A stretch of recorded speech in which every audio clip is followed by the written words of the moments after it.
अस्सलामुअलैकुम दोस्तों। मैं हूं आपका होस्ट मिस्टर राव और आप सुन रहे हैं राव वॉइस।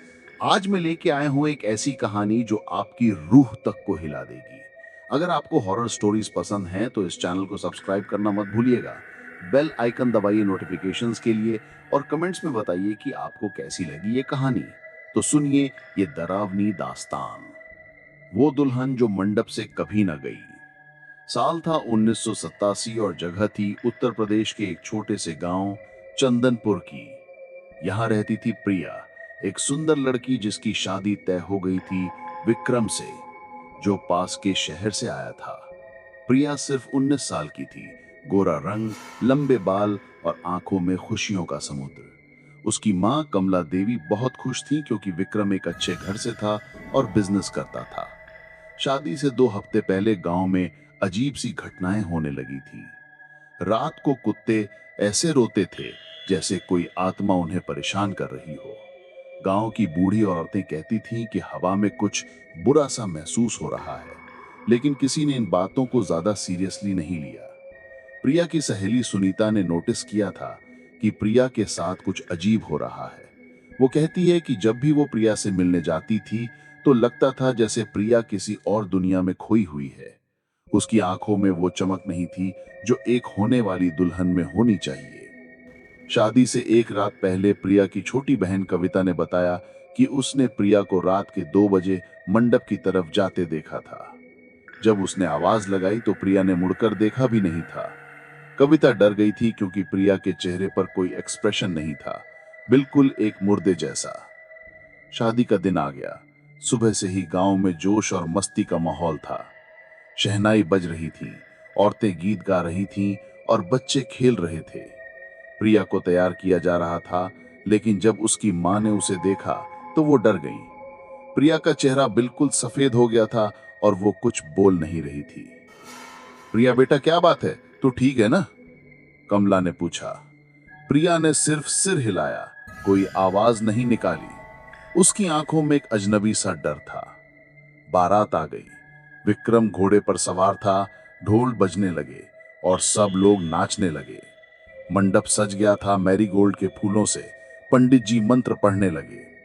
जब प्रिया को मंडप में लाने का वक्त आया तो कुछ अजीब हुआ। वो चलते चलते अचानक रुक गई।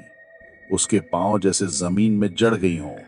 उसकी मां ने उसका हाथ पकड़ा और खींचने की कोशिश की, लेकिन प्रिया हिलती ही नहीं थी। क्या हुआ इसे? विक्रम के पापा ने गुस्से में पूछा। पंडित जी ने कहा, शायद दुल्हन घबरा गई है, ये नॉर्मल है। लेकिन प्रिया की हालत नॉर्मल नहीं थी। वो एकदम मोशनलेस खड़ी थी, आंखें बंद, सांसों में तेजी। अचानक उसके मुंह से अजीब सी आवाज निकली, जैसे कोई और उसके अंदर से बोल रहा हो। मैं नहीं जा सकती।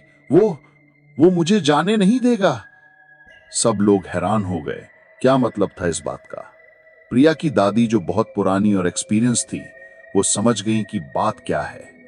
वो प्रिया के पास आई और उसे देखते ही उसका चेहरा पीला पड़ गया। ये लड़की किसी बुरे साए के कब्जे में है, दादी ने विस्पर में कहा। गांव के लोग शुरुआत में हंसने लगे, कहने लगे कि ये सब अंधविश्वास है, लेकिन फिर जो हुआ वो सबको यकीन दिलाने के लिए काफी था। प्रिया अचानक जोर से चिल्लाई, इतनी तेज आवाज थी कि मंडप के सारे लोग डर गए। उसकी आवाज बिल्कुल किसी और की तरह थी, बिल्कुल एक मर्द की आवाज जैसे। ये मेरी दुल्हन है, कोई और इसे छू नहीं सकता। विक्रम घबरा गया।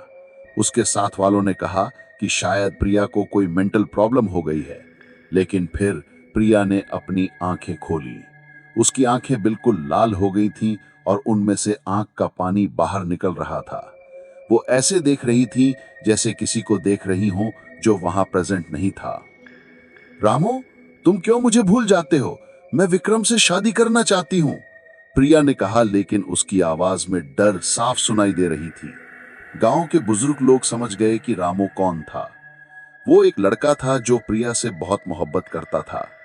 उसकी शादी प्रिया से होने वाली थी, लेकिन शादी से 1 महीने पहले वो एक एक्सीडेंट में मर गया था। उसकी मौत का सबब यह था कि वो प्रिया से मिलने जा रहा था रात में और अंधेरे में वो कुएं में गिर गया था।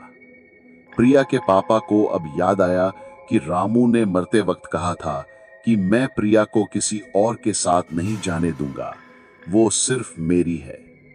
सब लोग अब डर गए थे। पंडित जी ने तुरंत पूजन शुरू किया, मंत्रों का जाप किया, लेकिन कुछ फायदा नहीं हुआ। प्रिया अचानक मंडप से भागने लगी, लेकिन वो सीधा नहीं भाग रही थी। लगता था जैसे कोई उसे खींच रहा हो। वो बार बार गिर रही थी, फिर उठकर भाग रही थी।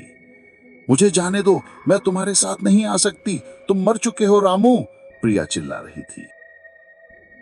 सब लोग उसके पीछे भागे, लेकिन प्रिया इतनी तेज भाग रही थी जैसे उसके पांव जमीन पे नहीं पड़ रहे हों। वो सीधा गांव के बाहर वाले खेत में जा पहुंची, जहां रामू मर गया था। वहां एक पुराना कुआं था। प्रिया उस कुएं के पास जाकर रुक गए। जब गांव वाले वहां पहुंचे तो देखा कि प्रिया कुएं के किनारे खड़ी है और किसी से बात कर रही है, लेकिन वहां कोई नहीं था। रामू, प्लीज मुझे जाने दो। तुम्हारी मौत मेरी गलती नहीं थी। तुम्हें मुझसे मोहब्बत थी तो तुम्हें मेरी खुशी की परवाह करनी चाहिए। प्रिया रो रही थी।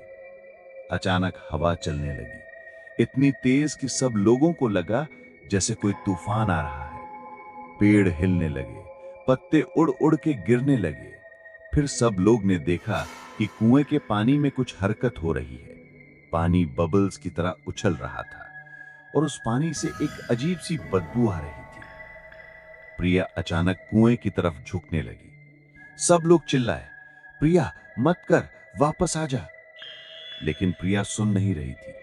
वो कुएं के अंदर कुछ देख रही थी और मुस्कुरा रही थी। हाँ रामू, मैं आ रही हूं।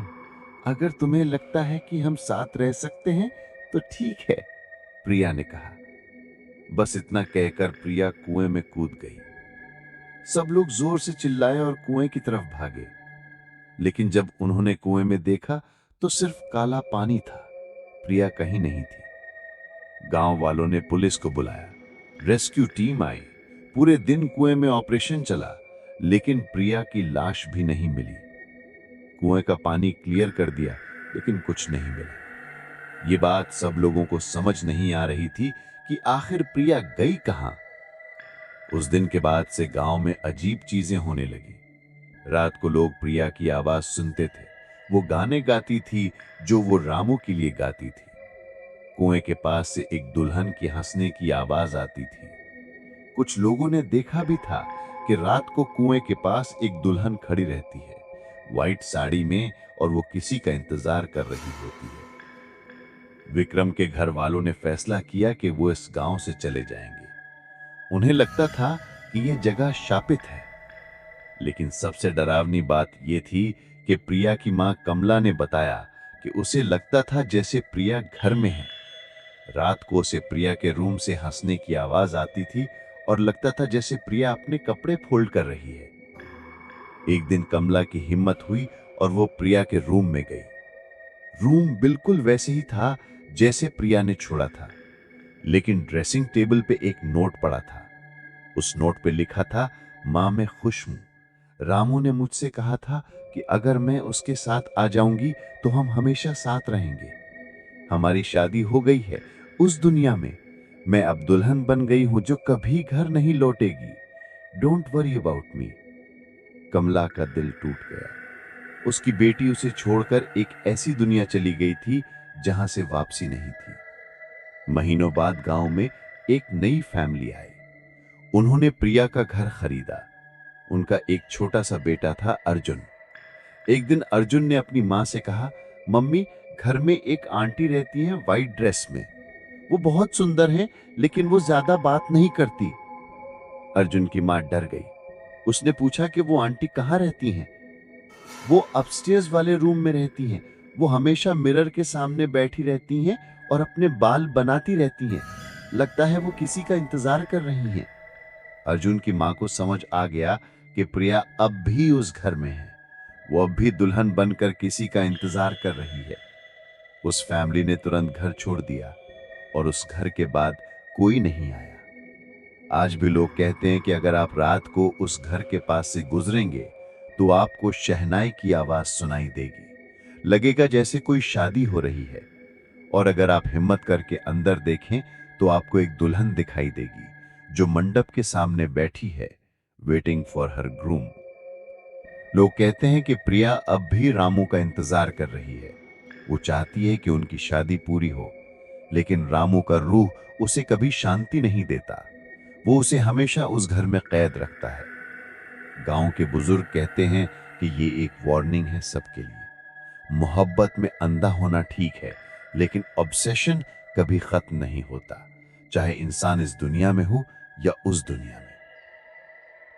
प्रिया की कहानी आज भी गांव में सुनाते हैं। बच्चे डरे हुए सुनते हैं और बुजुर्ग सिर्फ सर हिलाते हैं, क्योंकि वो जानते हैं कि कुछ मोहब्बत इतनी गहरी होती है कि मौत भी उसे खत्म नहीं कर सकती। तो दोस्तों, ये थी वो दुल्हन जो मंडप से कभी ना गई कि डरावनी दास्तान। मैं आशा करता हूं कि आपको ये कहानी पसंद आई होगी। अगर हाँ, तो चैनल को सब्सक्राइब करना मत भूलिए, बेल नोटिफिकेशन ऑन कर दीजिए ताकि हर नई हॉरर स्टोरी आपको मिले। और कमेंट्स में बताइए कि आपको कैसी लगी ये स्टोरी। क्या आप मानते हैं कि कुछ रूहें उस दुनिया में भी मोहब्बत में अंधी होती हैं? मैं हूं आपका होस्ट मिस्टर राव, और ये था राव वॉइस। मिलते हैं अगले एपिसोड में एक और डरावनी कहानी के साथ। अल्लाह हाफिज दोस्तों, और हाँ, रात में अकेले मत सोना।